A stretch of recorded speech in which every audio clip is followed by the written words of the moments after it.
A bright autumn morning filled Peppa's house with excitement. Today was Halloween, and the family prepared for their favorite spooky celebration.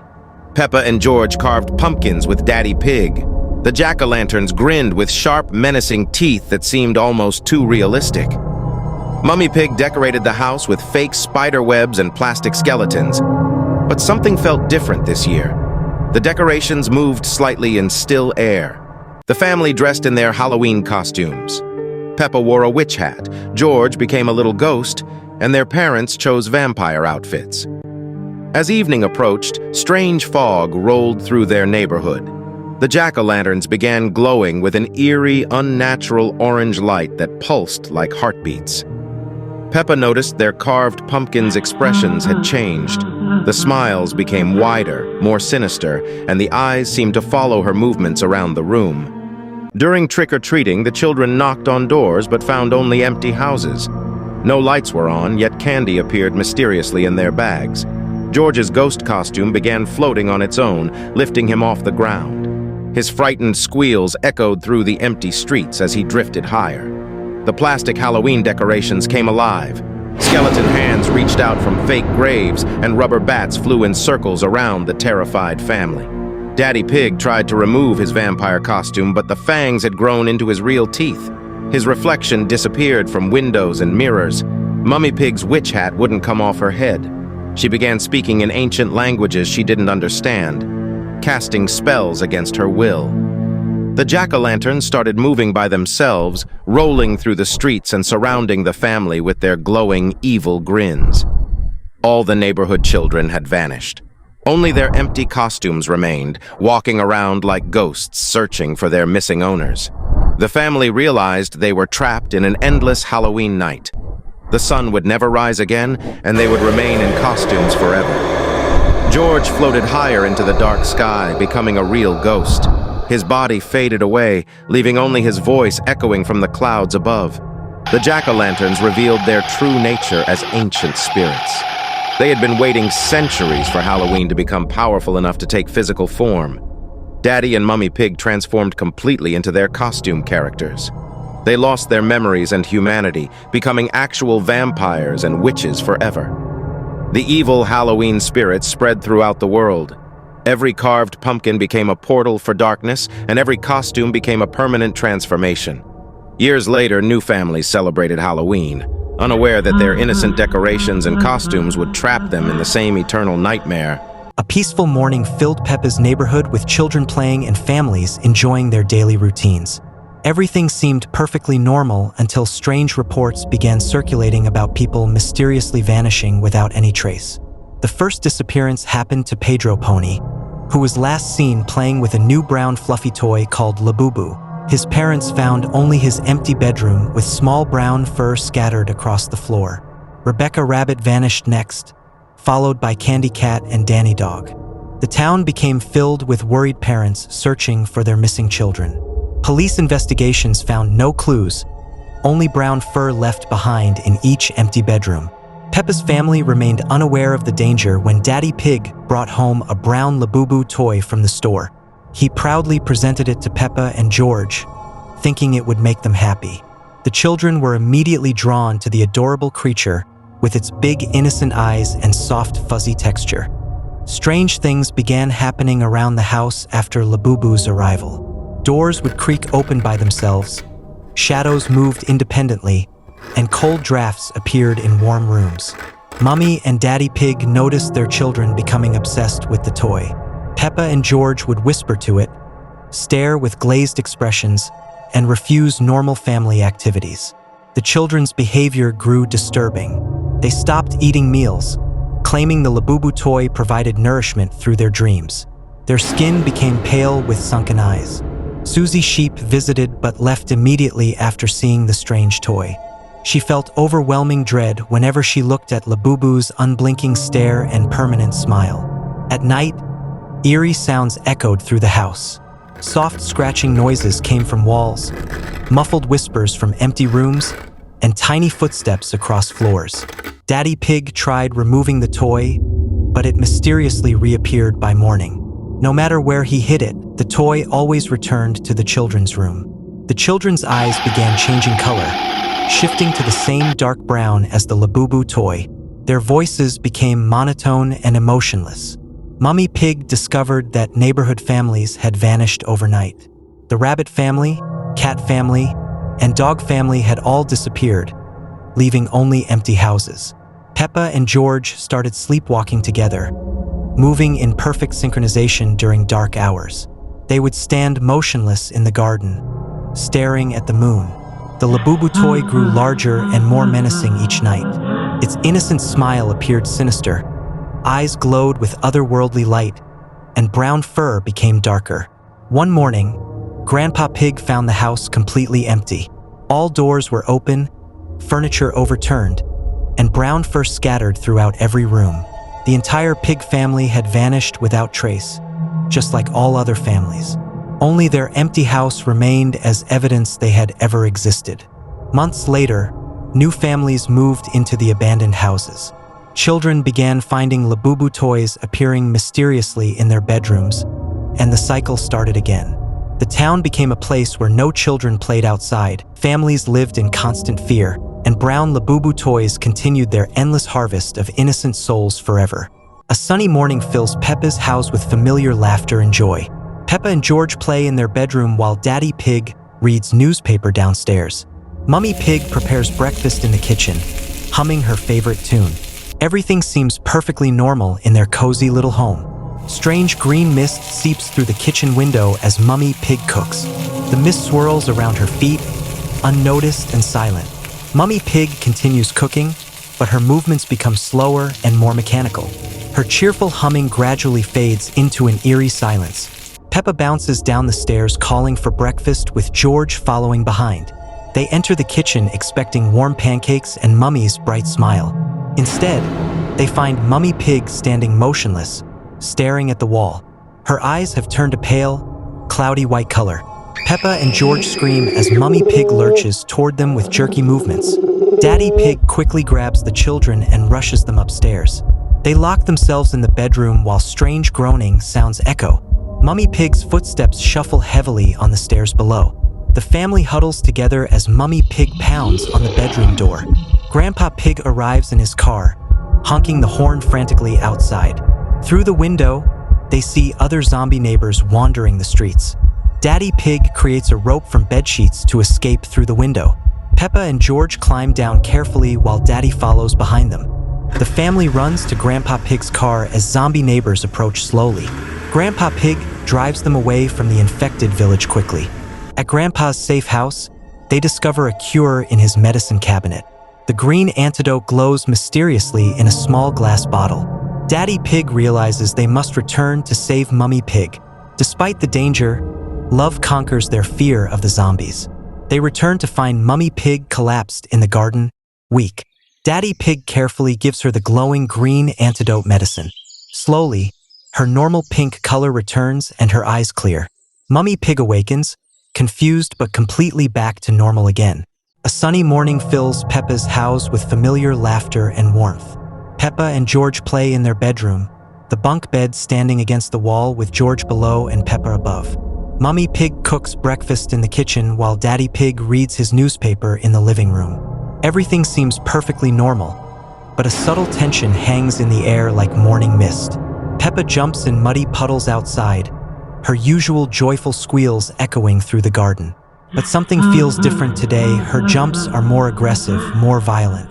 The mud splashes higher than usual, covering her face in dark streaks. Her eyes gleam with an unusual hunger as she stares at the dirty water. The family gathers for lunch around their familiar red table. Peppa sits quietly, which is very unusual for her. Her parents exchange worried glances as she pushes her food around the plate. Suddenly, Peppa's teeth begin to grow longer and sharper. Nobody notices at first, but the transformation has begun. Peppa and Susie play in the garden, but the games have changed. Peppa chases Susie with predatory intensity, her new teeth clicking together hungrily. Susie runs in terror, her bleating cries echoing across the hills. The innocent playground has become a hunting ground. Mummy and Daddy Pig finally see what their daughter has become. They stand frozen in the doorway, unable to comprehend the monster their sweet Peppa has turned into. Her growls fill the house, replacing the laughter that once echoed through these walls. The family portrait on the wall seems to watch in silent horror. Peppa prowls through the house at night, her teeth gleaming in the moonlight streaming through the windows. Every creak of the floorboards sounds like a predator stalking its prey. The familiar home has become a dark maze where danger lurks in every shadow. The other animal families in the village begin to disappear one by one. Empty houses dot the hillside like missing teeth in a smile. Only muddy footprints and strange bite marks remain as evidence of what happened. The cheerful community has become a ghost town. Grandpa Pig arrives to find his family's house eerily quiet. He calls out for everyone, but only silence answers. The sun sets over the empty village as Peppa stands alone on the hilltop. Her transformation is complete. She is no longer the innocent little pig everyone loved. The wind carries her haunting laughter across the abandoned landscape. The lesson is clear. Sometimes the monsters we fear most are the ones we create ourselves. It was bedtime at Peppa Pig's house, and the evening shadows grew longer across the children's bedroom. Peppa climbed into her top bunk while George settled into his bed below. The familiar pink wardrobe stood in the corner, its doors slightly ajar. The house fell into peaceful silence, but something felt different tonight. A strange scratching sound echoed from inside Peppa's wardrobe. Peppa lay awake, listening to the odd noises coming from her closet. The scratching grew louder, accompanied by a low, rumbling growl.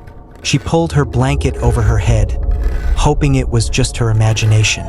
George stirred below, whimpering softly in his sleep. The wardrobe door creaked open wider, and a cold draft filled the room. Two glowing red eyes appeared in the darkness of the closet, watching Peppa with hungry intensity. She wanted to call for Mummy and Daddy, but fear had stolen her voice. The creature in the wardrobe began to emerge, its massive shadow stretching across the bedroom wall. It had long, twisted claws and matted fur that seemed to absorb the light. Peppa finally found her courage and screamed for help, waking George, who began crying in terror. The monster paused, tilting its enormous head as footsteps thundered up the stairs. Mummy and Daddy Pig burst into the room, switching on the lights. The creature vanished instantly, leaving only the open wardrobe and two frightened children. Mummy Pig comforted Peppa while Daddy Pig checked the wardrobe thoroughly, finding nothing unusual. They assured the children it was just a nightmare and tucked them back into bed. But as soon as the parents left, the scratching sounds returned, more aggressive than before. The monster's eyes reappeared in the darkness, and this time it stepped fully into the room. Its massive form towered over the bunk beds, dripping with an otherworldly darkness. Peppa and George huddled together, too terrified to move or scream. The next morning, Peppa told her family about the monster, but they dismissed it as an overactive imagination. At breakfast, dark circles shadowed her eyes from lack of sleep. Susie Sheep came to play, and Peppa desperately tried to explain about the creature in her wardrobe. Susie laughed it off, suggesting they play dress up with Peppa's clothes. But when they opened the wardrobe, all of Peppa's beautiful dresses were torn to shreds, hanging in tatters. Strange claw marks scarred the wooden walls inside the closet. That evening, Peppa begged to sleep in her parents' room, but they insisted she face her fears. Daddy Pig installed a new lock on the wardrobe door, thinking it would help. As night fell, the familiar scratching began again, but this time the locked door rattled violently. The monster was trying to break free, its growls echoing through the house. The lock held for a while, but then came a tremendous crash as the wardrobe door exploded open. The creature emerged, terrifying than ever before. The monster's presence filled the room with an icy chill that made the windows frost over. It moved with predatory grace toward Peppa's bed, its red eyes burning with malevolent hunger. George had fainted from fear, lying motionless in his lower bunk. Peppa pressed herself against the wall, watching in horror as the creature's claws extended toward her. Just then, Grandpa Pig appeared in the doorway, holding an old, leather-bound book. His face was grim but determined as he began reading ancient words in a language Peppa didn't understand. The monster recoiled from Grandpa Pig's words, writhing as if in pain. Grandpa continued his incantation, and the creature began to shrink and fade. He explained that this was an ancient shadow beast that fed on children's fears. Grandpa Pig sealed the wardrobe with special symbols drawn in white chalk, explaining that the monster could never return as long as the seals remained intact. He told Peppa that courage was the strongest weapon against such creatures, and that she had been braver than she knew. The family gathered around, finally believing Peppa's story after witnessing the supernatural events. With the monster gone, peace returned to the pig household. Peppa slept soundly for the first time in days, no longer afraid of the darkness in her room. And though Peppa grew up to be brave and strong, she never forgot the lesson that sometimes the things that go bump in the night are more than just imagination. A sunny morning fills Peppa's house with familiar laughter. Peppa and George play in their bedroom where the bunk bed stands against the wall, George below, Peppa above. Mummy Pig cooks in the kitchen while Daddy Pig reads his newspaper in the living room. Everything seems normal, but a subtle, barely noticeable tension hangs in the air. The lights in Peppa's room begin to flicker strangely. The toys on the shelf start moving by themselves, slowly turning their heads toward the children. Peppa notices something is wrong but tries to stay calm. George's dinosaur toy falls to the floor with a loud crash, making both children jump. Downstairs, Mummy Pig hears strange noises coming from upstairs.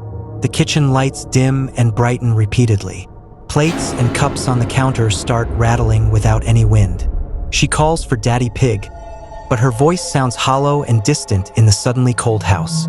Daddy Pig's newspaper pages turn by themselves as he sits frozen in his chair. The television switches channels rapidly, showing only static and dark images. His glasses fog up mysteriously, and he can hear whispers coming from the walls around him. Peppa and George huddle together on the lower bunk as shadows move across their bedroom walls. The wardrobe door creaks open slowly, revealing nothing but darkness inside. Cold air flows from the opening.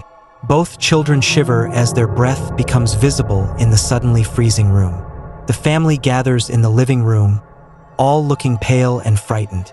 Outside, the sky has turned an unnatural gray color despite it being midday. The windows fog up from inside, and strange handprints appear on the glass. No one speaks as they watch the mysterious marks spread across every window. Susie Sheep arrives at the front door, but her eyes are completely white and her movements are stiff and unnatural. She speaks in a voice that doesn't sound like her own, asking to come inside. The ghost finally reveals itself as a translucent figure floating in the center of the living room. It wears old-fashioned clothes and has a sad, lonely expression. The temperature drops even further, and everyone's breath creates thick clouds of vapor. The ghost reaches out toward the family with pale, ghostly hands. Peppa bravely steps forward and asks the ghost why it's in their house. The ghost explains in a hollow voice that it lived in this house long ago and just wants to be remembered. It shows them old photographs that appear floating in the air, depicting a happy family from many years past. The family realizes the ghost isn't evil, just lonely and forgotten. They invite the ghost to stay and be part of their family memories. The house returns to normal as warm sunlight streams through the windows again. The ghost becomes a friendly presence, helping with small tasks and playing gentle games with Peppa and George. The family learns that sometimes what seems scary is just someone who needs kindness and understanding. They all laugh together as the ghost tickles them with invisible fingers, and the house fills with joy once more.